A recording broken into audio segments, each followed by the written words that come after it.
What do you think, McMahon? You ready for this action? Yeah, sure. Why not, man? Let's do this, man. Nice and foggy out. All right, ladies and gentlemen, I've been flipping watches for 20 years, and I want to let you guys know I've had 60 watches at one point, and I'm currently down to 5. 5 watches.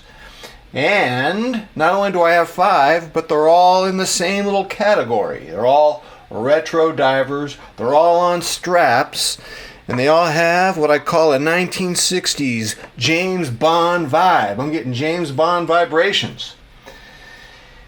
And, you know, I've been thinking about getting another watch. I've been thinking about getting another one. But, I mean, it's tough when you got a watch that's gorgeous. This right here, by the way, is the SLA 055. And I'm colorblind, so you tell me what color that dial is. What is it, purple? I don't know. I'm colorblind. I think it's purple, though. Look at that. I don't know. It's gorgeous. But, you know, I got these 5 watches, and I look at my watch box in the morning, and they all say to me, hey, dude, come on. You've had enough. We're good enough for you, dude. You don't need another watch. You get another watch, you're cheating on us. Don't share the love, McMahon. That's what they tell me in the morning. I'm sure your watches talk to you, too. Right? It's sane. It's reasonable. Your wife knows about it, right? She knows about all your secrets. And, you know, my 5 watches have a point. And they're all relics from the era when Sean Connery was cool and wristwatches were more than just wrist furniture. And my 5 watches, which I'm going to show to you today, they all form a coherent, stylish, what word could I use? A nostalgia-drenched collection that harkens back to the days when I lived in Nairobi and I watched James Bond films, including Dr. No. And if I was going to make a movie of my watch hobby in homage to James Bond, I think I'll call it License to Dive. License to Dive. So do I really want to get another watch and mess this up? I mean, come on. There's always going to be forbidden fruit tempting us. And, you know, there is actually a watch that I want. It's called the Seiko Captain Willard Ice Gray Dial. And do I need it? No. Could I get it to my collection? Yes, I could. The problem with getting it, though, is what I call the dopamine effect. Or maybe let's change that. The cigarette puff effect. You've weaned yourself off your watch addiction. You take one cigarette puff. Gosh, that looks good today. Wow, I'm having some troubles focusing because that watch looks so good. And then you get addicted to buying again. So I want to acknowledge what my watches mean to me to stave off the madness, to stave off buying another watch. I want to show you the significance of each watch. Now this SLA 055, I'm going to give it a name. I'm going to call it my Supertramp Diver. Supertramp is a band, and they have a song called The Long Way Home. Yes, The Long Way Home. And this watch, first of all, it came on this chocolate bar. I took it off the chocolate bar, probably put it on 20 straps, put it on 2 bracelets, and now I'm back to the chocolate strap. I took this circuitous route back home. I took the long way home, so I'm going to call it the Supertramp Diver. It's also a landmark watch because when I got this, I could have bought a used Tudor Pelagos, which is a very perfect watch in many ways. It's a titanium watch, and it's on a bracelet. I don't think I would be able to wear it off the bracelet. And those two things kind of pushed me toward this. But also, when I got this, it affirmed that I really like the Seiko design language. It was really an epiphany. So what are you going to call it? The Epiphany Diver? I don't know. All right, let's look at something else here. What do we call this? Okay. The Seiko Amura. Wow. Beautiful. So, what am I going to call this? I'm going to call this the Sean Connery Cushion Case Diver. This watch screams Dr. No. I don't know, it reminds me of that 60s film, Dr. No. And now this watch does come on a bracelet, but I cannot appreciate and enjoy and embrace this case design unless it's on a strap. It's on the dive core right now, and I like it on the dive core quite a bit. I like the support of the dive core. All right, let's see what else we got here. What else you got, McMahon? Woo! Okay, now, yesterday my friend Mark offered me to buy his SLA 039.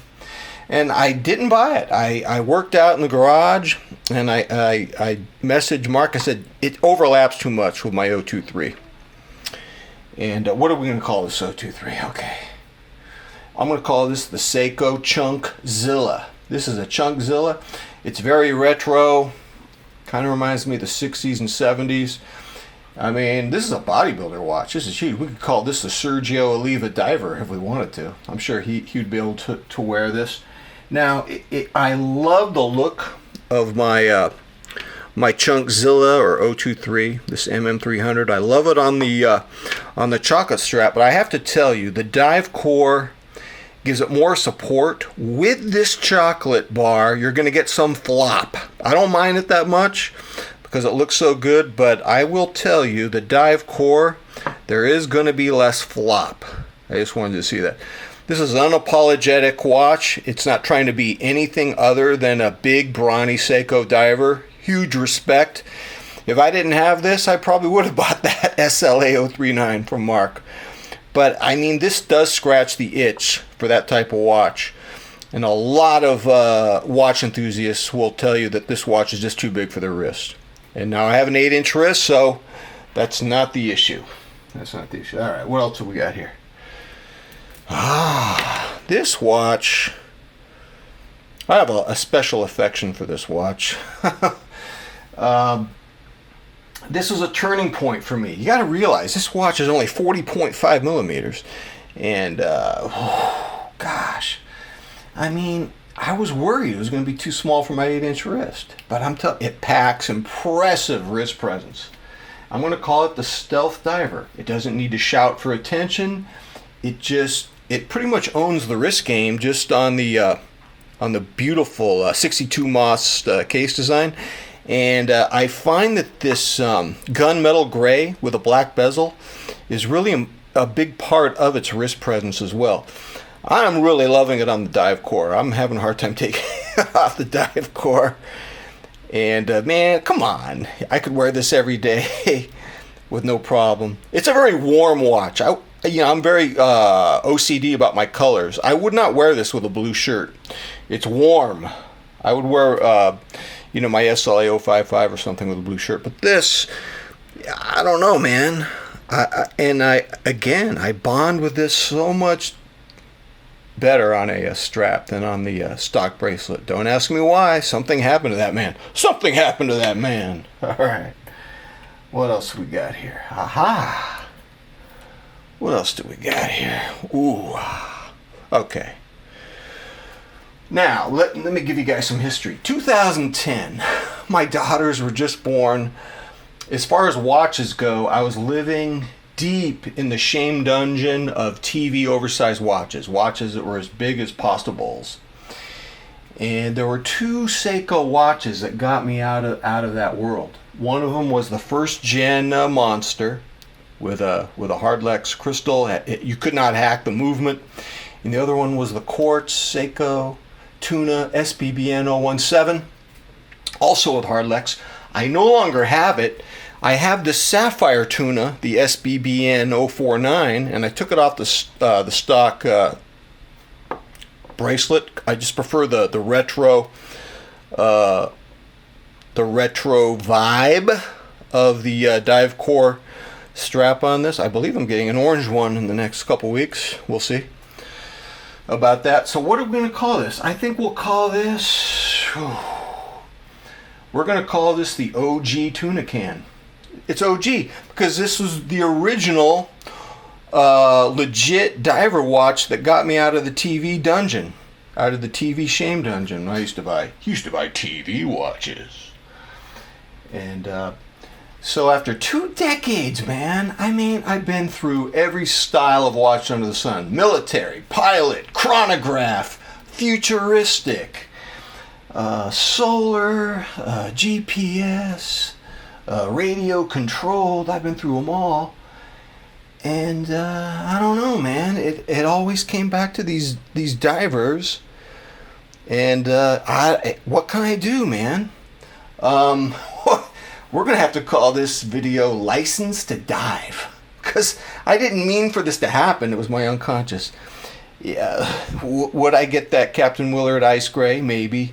But I'm glad I made this video because appreciating the 5 that I have and acknowledging the sort of landmark and representation of my watch hobby evolution, honestly, it's just made me appreciate what I have and made me, I don't know, man. Will the man stop at 5? That would be insane. Yeah, well, that's the kind of insanity I could use. All right, ladies and gentlemen, until next time, I'm out.